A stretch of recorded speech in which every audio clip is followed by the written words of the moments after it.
All right. Well, this is the talk on Show Me the Money. So we all remember that prolific scene with Cuba Gooding Jr. in the movie Jerry Maguire. But I have to say, I have done fundraising, but you all are the experts in club fundraising. So I'm hoping this will be a very interactive session.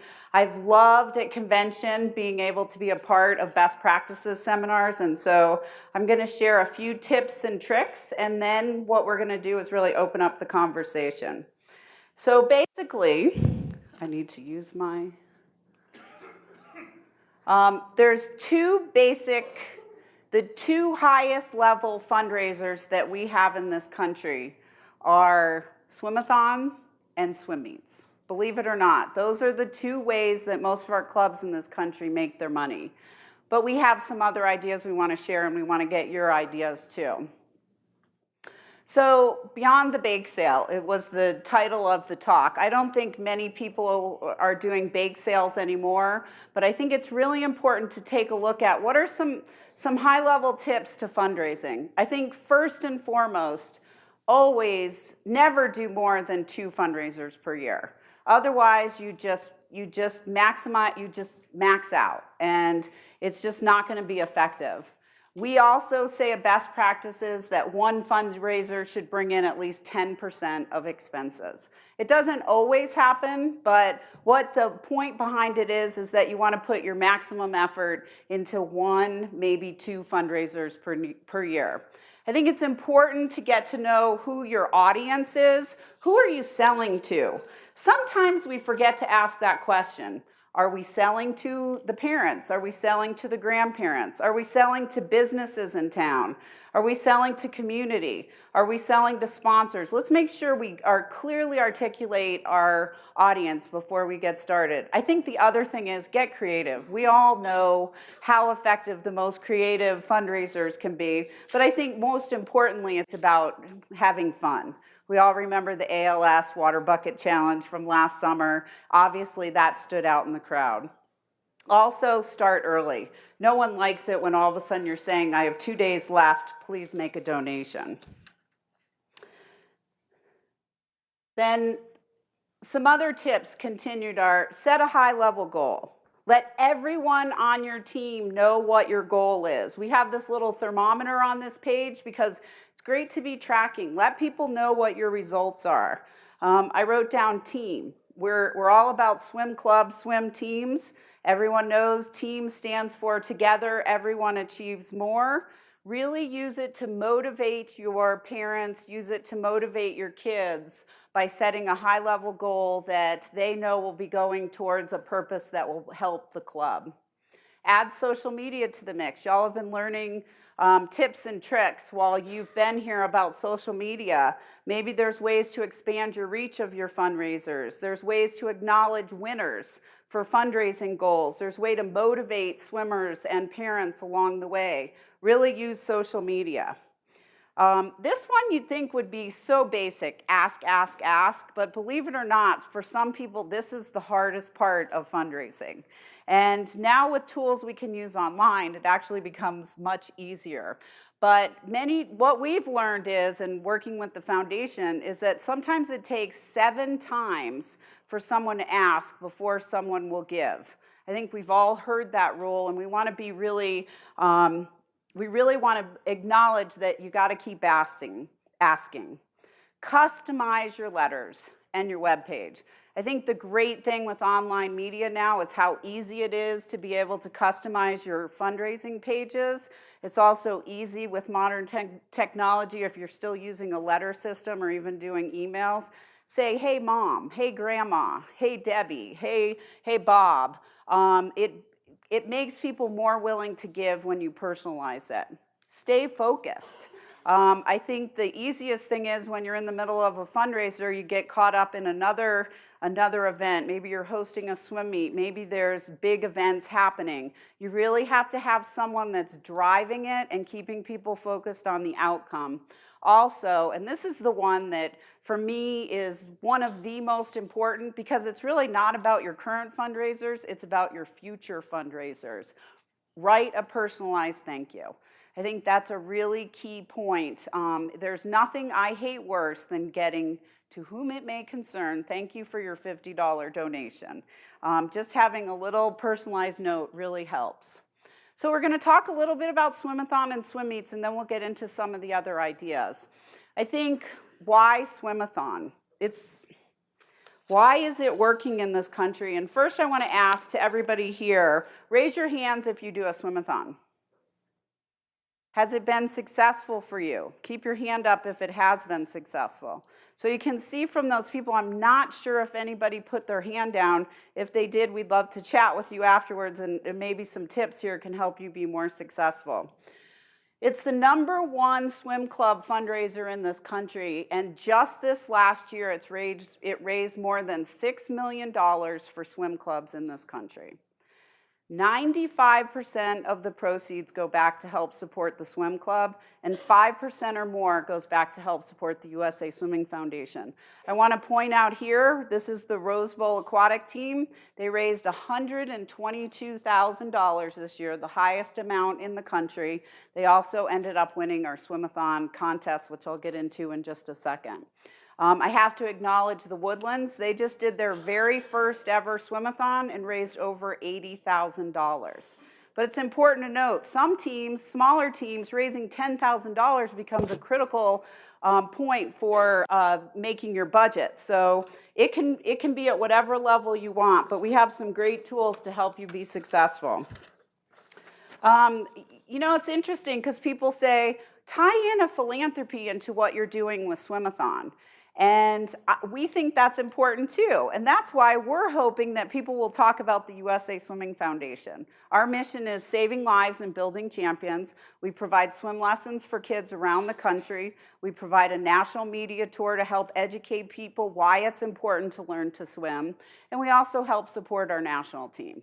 I won't do a plug for the foundation, but I think it's really important for everyone to know that that 5% goes back to help support the prizes that you get as part of Swimathon, as well as, and you can look online, we have t-shirts up to backpacks that have the USA Swimming Foundation Swimathon logo on it for when you reach certain fundraising levels. But it also goes back to help support USA Swimming, the funds that are raised from that. We also have an amazing partnership with Team Unify, and I really wanted to point this out because it's our exclusive online program.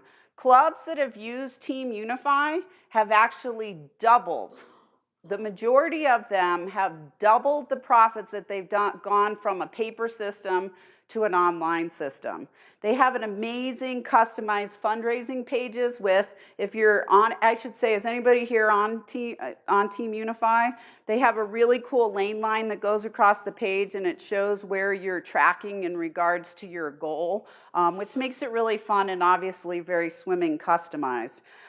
They'll help do setup, they'll do promotion and final reporting, which just makes it really easy for you. They also can upload your contacts and you can easily send them out with customized letters. They actually even have customized letters in there. So it's a really good tool. We recommend you at least take a look at it. And for those teams, I mean, we were having teams that were raising $6,000, $7,000 with the paper system that are now making $15,000, $16,000, even $20,000 with their swimathons. And I want to get into what are teams doing that are being successful with swimathons? How do you raise $80,000? How do you raise $120,000? At convention this year, we did a swimathon best practices talk, and we're actually going to be doing it as we move forward. And one thing that really stands out that really motivates kids is prizes and contests.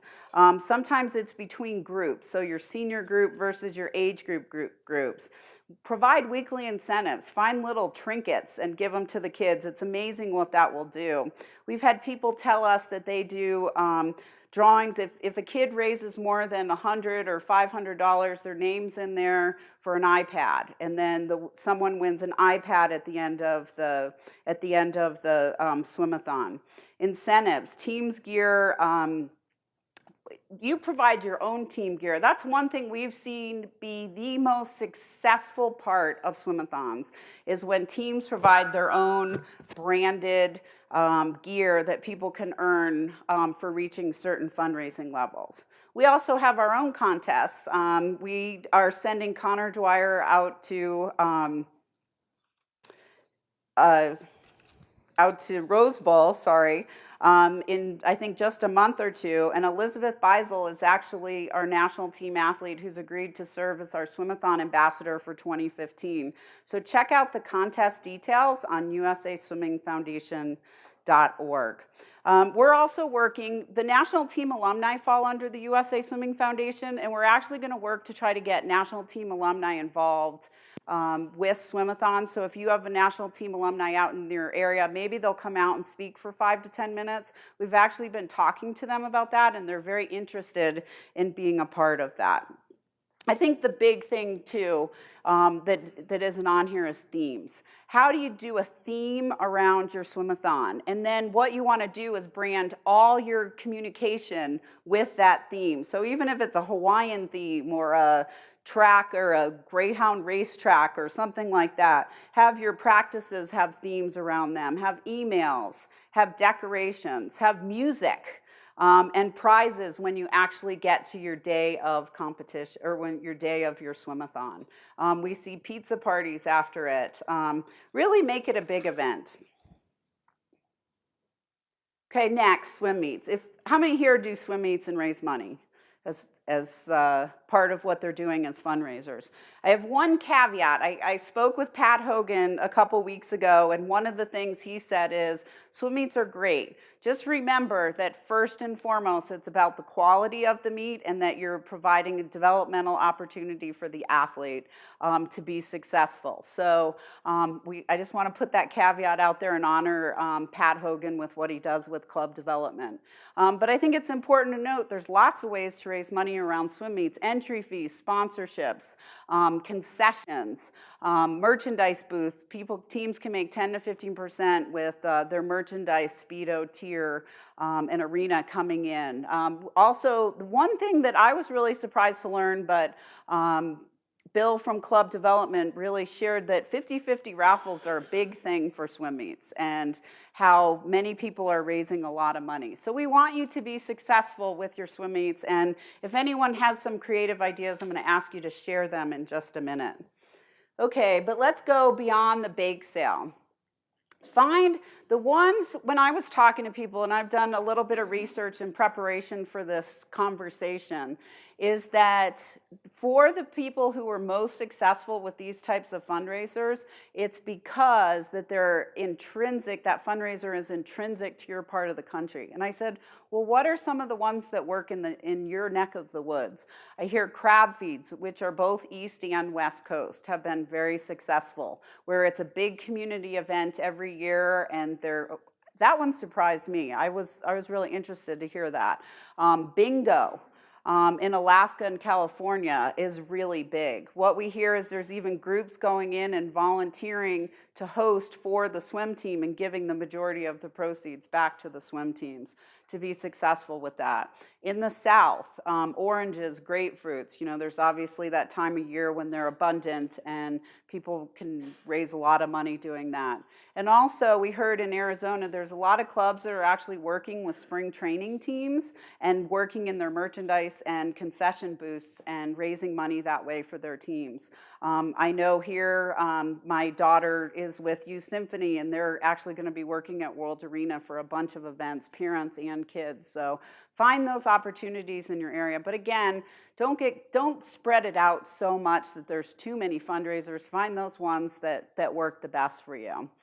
And I think, there's other ones we heard were fireworks stands at Christmas, the wreaths and poinsettias, and also scrip, which is the 5 to 10% that you get back from selling gift cards. So whether it's your local grocery store, many churches do it, but from what I understand, there's a lot of swim teams. And there is a typo on that. I'm not sure we have the final version of this, but basically 50% of all the clubs in this country are nonprofits.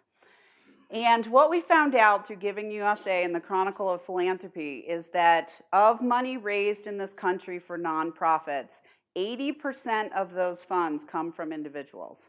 So when you look at sponsorships, when you look at the corporate giving on both the philanthropic side as well as the sponsorship side, that makes up way less than the 20% of what's remaining here. So really go to individuals, really look and talk to individuals, and that again is where that online fundraising tool can be so successful. I think it's really important to tap into volunteers. We've heard of 2 programs that have been really effective for swim teams. One of them is Kohl's and Bank of America. They actually have volunteer banks that they will send people out and pay them to be at your swim meets and help you run a swim meet or help you run a fundraising event. And in some cases, they're actually also giving a charitable donation. So check into that in your community. When you hear Kohl's gives back, that's a little bit part of that promotion there. And then I think it's also important, maximize matching gifts. This is something we do at the foundation. We've had $10,000 Champions Club members by someone giving us $5,000 and the corporation of the husband giving us $5,000, believe it or not. So maximize the matching gifts that comes through corporations. It's not that hard. It's a very simple process. So if you're a nonprofit club, really look into that. And then I think it's also important to note sponsorships. We all know how important that is.